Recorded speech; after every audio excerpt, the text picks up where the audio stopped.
Appointment तो हम नहीं देंगे, तिपरा मोथा नहीं देंगे, भारत सरकार को देना है।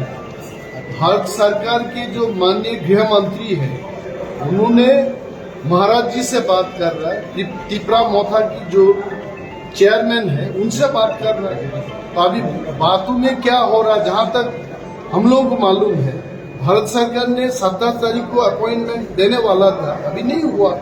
अभी देखेंगे क्या वजह है, क्या रीजन है, जानने के बाद बोलेंगे। आपको क्या लगता है 24 के इलेक्शन को सामने रखते हुए ये डिले किया जा रहा है?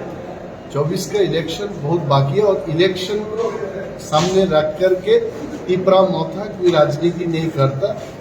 तिपरा मोथा चाहते हैं तिपरासा के लिए कोई कॉन्स्टिट्यूशनल सॉल्यूशन हो और भारत संविधान में 1 से 395 संविधान है, उसके अंदर एक सॉल्यूशन निकालना चाहिए, बस। Thank you. पहले का जो इशू था ग्रेटर तिपरा लैंड, उससे हटके बोल रहे हैं। Why not?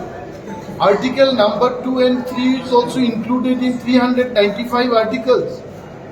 कौन बोल रहा है ग्रेटर तिपरा लैंड इशू से हम हट गया? Greater Tipra land is nothing but separate state and separate state is there in the constitution, article 2 and 3.